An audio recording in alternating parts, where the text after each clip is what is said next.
I always felt tired after each punishment. Imagine yourself sitting at Dr. Dr. Grumpky's desk for an hour, with her watching right in front of you. You can barely move your body. Once I moved my body from side to side because my back was hurting. She almost hit me with her weapon, a long, thin, shiny, scary-looking bamboo stick. It is about 1 meter long and has got a knot every 2 inches. She hit her desk instead at that time, but I knew one day she would definitely hit me with it. Ugh. The worst thing is, you have to write something you haven't done wrong. Mum didn't know about it, and she said I should not forget to take vitamin tablets in the morning, and she told me not to play soccer too long. I wanted to tell Mum, but I didn't. I got really tired of the special punishment, and I thought it was unfair for me to get it for so long. So I decided to play tricks on her. I put some superglue on her chair, but Ben, the cleaner, came in and cleaned it up before she sat on it. I put a mousetrap between her love poem, books number 1 and number 2, but she was reading number 3. The water balloon dropped after she came into the classroom. Everything I tried failed, and I got another 3 weeks. Well, I needed something really good. One day, I couldn't write down what I'd done wrong. Of course, it's because I didn't do anything wrong. But she got furious and yelled at me as usual. "I need to talk to your parents. What do they teach you at home? They must know you're a troublemaker and need to teach you better. You need more discipline."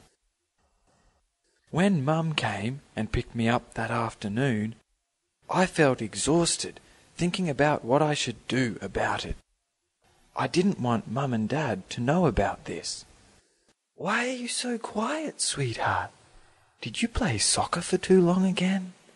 Did something bad happen at school? Please tell me, my dear." "Nothing happened, Mum. I'm okay. I'm just tired. That's all." "How's your teacher? Now I realize I haven't met your teacher yet. When I went to the school for the paperwork on your transfer, she wasn't there. I should meet her and ask how you're doing with your schoolwork." "Mum, I'm doing fine. Don't worry about me. You don't have to meet my teacher. She's fine. She really is. Don't panic, my dear. I'm sure you're doing well. I'm proud of you, and I always will be, sweetheart." "Thanks, Mum." When we got home, I helped Mum carry groceries. We were about to enter the house when we heard boom! It was from Dad's work shed. I covered my ears quickly and felt the ground shaking for a few seconds. I saw one aluminium board fly over the backyard fence. Some bolts flew off the board and landed at my feet, and some far over the fence. I looked down at the bolts at my feet. Mum covered her ears as well, but pretended not to have heard anything. She opened the back door, went in, and put the groceries on the kitchen table. I followed Mum and did exactly what she did. I had a quick look at her. She didn't say anything. She just sighed and went silent. Again. I sneaked out. She knew where I was going. Black smoke was coming out from Dad's workshed. One board was definitely missing from the roof, and some boards were in strange shapes. "Dad! Are you okay? Dad!" Dad walked out from the shed, covered with black ashes, coughing hard. "You did it again, Dad. Twice this week. Mum's gone silent." "Edison, you're home. How was school?" Dad took his dirty glasses off, which revealed his eyes in white round frames and the rest of his face still black. He wiped them off with his dirty shirt and put them back on. The glasses were still smudged black. "It's okay, Dad." He scratched his head and said, "Don't worry, I'll cook dinner." "I like Mum's cooking better, though." "Well, I know what the problem is, so there won't be any more explosions, my son. You trust me, don't you?"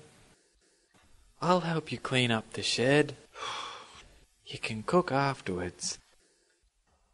I had to eat Dad's special pasta again that night in silence. A big chunk of macaroni all stuck together, with uncooked potato pieces and green beans. Dad didn't dare try to make a conversation with Mum this time.